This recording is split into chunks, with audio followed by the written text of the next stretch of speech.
and today we are reacting to a Mr. Nightmare video. It's one of his older ones. I watched it, but it was a long time ago, so I don't remember all of what happens. And but anyways, it's called it's 2 True New Year's Horror Stories. I know it's not close to New Year's by the time I'm posting this, because this is only end of September, but I thought it'd be interesting just to check it out and see exactly what it's about, especially because I reacted to the Terrifier 3. I reacted to that trailer a few days ago, or like was one of my previous reactions. In that, even though it's coming out in October, it's kind of a Christmas movie. But either way, like I just thought I'd just since it's getting into the holiday spirit and like around that time, I figured I would check out this New Year's thing and see exactly what it's all about. So anyways, without further ado, please like, share, subscribe. Thank you so much, and let's jump right into the video.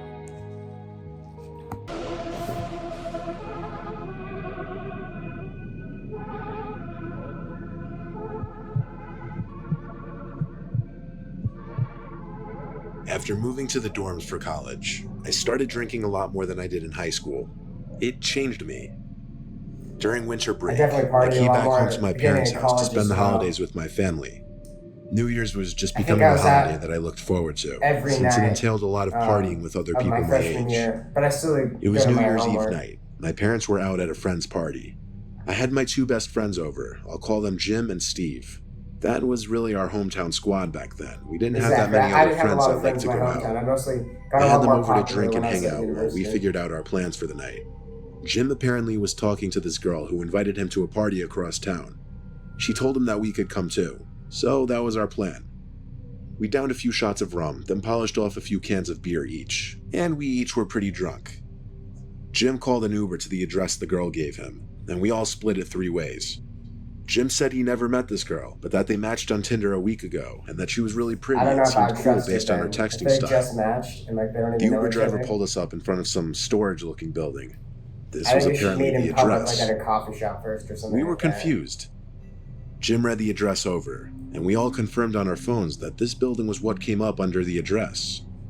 Before allowing the Uber driver to leave, Jim confirmed with the girl he was talking to that it was in fact this building and not a house. Almost instantly, she texted back confirming this. That's kind of strange. So we all got out from the Uber, and then he slowly disappeared down the street. We made jokes about not really wanting to go in and calling the Uber to come back, but ultimately we ended up just going in. We looked for an entryway, and it seemed there was a small door left open with a big guy standing by it.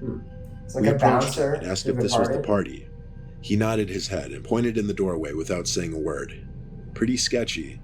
We walked into this very dark, narrow hallway, following a lone ceiling light hanging at the end of the hall. That's weird. We were getting closer to the sound of the loud, rumbling music. We got to the end of the hall and found the opening to, I guess, what was supposed to be the party floor. It wasn't nearly as big on the inside as the outside. It was very dark, the only lighting being from a couple cheap-looking strobe light machines. There wasn't a huge crowd, maybe 20 to 30 people sprawled out throughout the area. No one was really dancing either. Everyone was kind of standing in their own little circles. A lot of people were just sitting in chairs by themselves, kind of eyeing us down. The weirdest and most off-putting thing of all, though, we didn't see any females. That's weird. The music was very loud and hard to talk over. Maybe it's a catfish. So we moved to a corner further from the speakers and the crowds. Tinder, I yelled at Jim to call that girl and ask her where she is. She texted back saying she's in the back section, just beyond the double doors. She told us to meet her there. This didn't sound right, and I told Jim that. He said we'd just take a peek back there and leave if she's not there. It's a good idea. Jim led the way, following the directions from this girl. We went through these 2 doors held open by door stoppers into this dimly lit narrow hall with a bunch of doors. That's kind of weird then, As we walked, someone quickly appeared from one of the rooms and whispered something in Jim's ear. Jim kept saying what, looking very confused.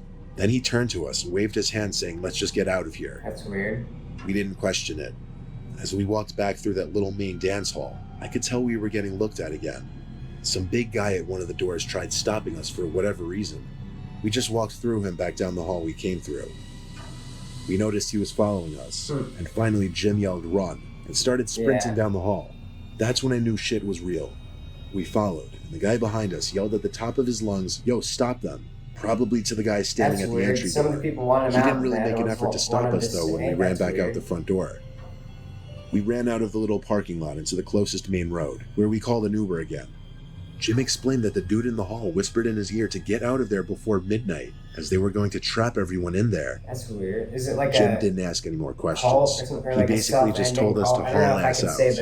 This led us to believe that girl he was talking to didn't exist. It was just some kind of trap to lure unsuspecting victims into whatever was about to go down in that building that night.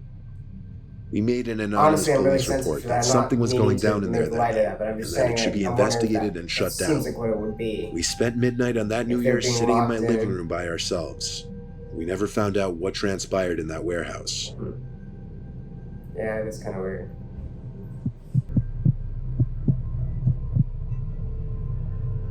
It was New Year's Eve of 2016. My girlfriend and I were hosting a party in my condo. I invited about 30 people and said they could bring whoever they want as long as they were respectful of my place. As we were setting things up for the party, we kept losing things and then finding them back in the same place a few minutes later, like the TV remote, a bag, or just anything we seemed to need at the moment. We thought we were just imagining it, but it kept happening over and over. We figured it was the two of us just accidentally moving stuff without the other knowing. That's why, like, our guests started pouring in around 9 to 10. That's when we told everyone to arrive. Since my friends would be bringing friends, I positioned some of my surveillance cameras in rooms with valuables, such as the living room and the bedrooms. By the time everyone was over, things were still kind of disappearing. Like at one point, I wanted to show my friends my new pair of shoes my girlfriend got me for Christmas, and I couldn't find them. And even more, my window was left open in my bedroom. Albeit it was a party, and I had to assume my girlfriend or some of the guests had to do with some of this stuff.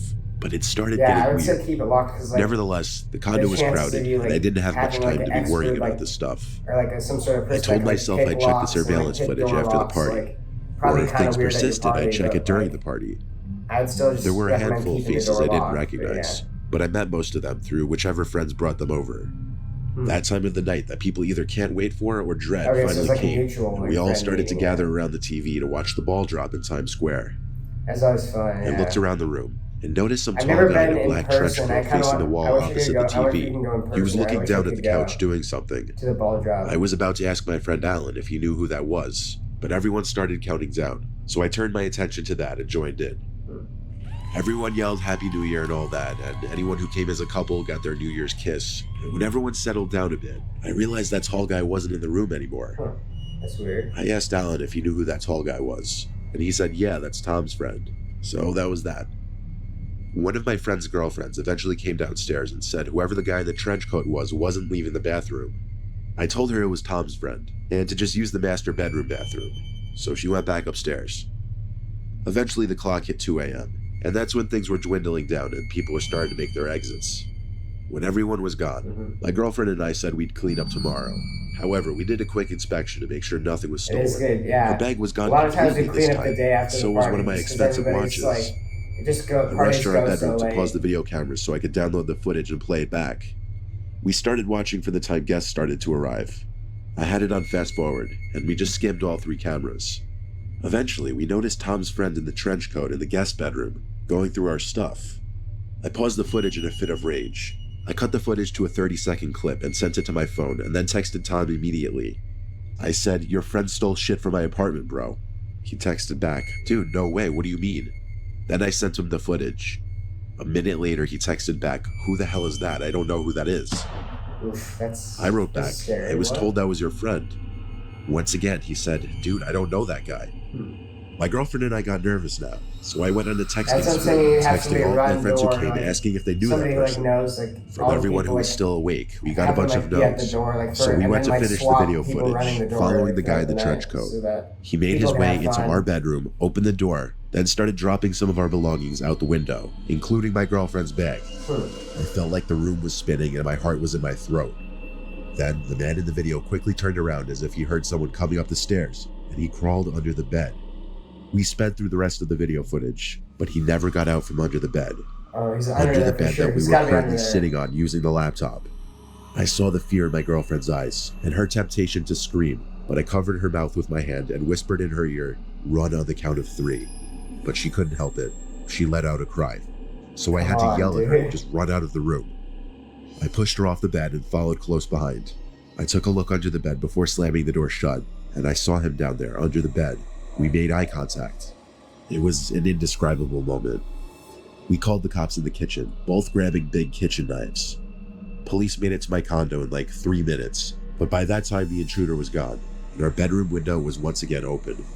He escaped through the window and got away with our belongings.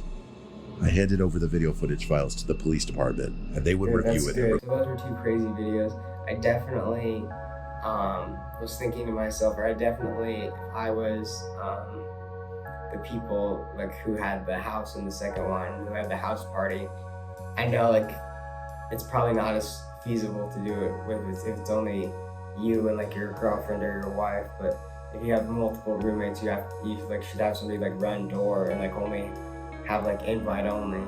I mean, I know like inviting friends of friends sometimes works because I've been to a bunch of those parties, but then like other times like yeah, they can get out of control and like stuff will be stolen. But also I think what like they could have done, and I know it's like a traumatic experience, so I'm not like ripping on them for doing it, but I think they could have like locked, and like this is what we did during parties when I was at university. You like lock like valuable things in your room, like the TV, like if you have like a gaming console of some sort, you'd like lock them in like a room somewhere, and so that they were secure there. And anyways, yeah, that's kind of what we did just to show it's like certain parts were like off limits, but so yeah, just any valuables that way. But I think leaving things unlocked, because it sounds like the rooms that they're in, a lot of them were all unlocked. It wasn't maybe the smartest move, but again, I'm not trying to like dig into it or like like put salt in the wound, I think is what they call it. Because I know it's like a traumatic thing to like find out that like like there's somebody that wasn't invited like in your apartment, of course. So anyways, yeah, it was a good video. I enjoyed it. Thank you so much for watching this with me. Please like, share, subscribe.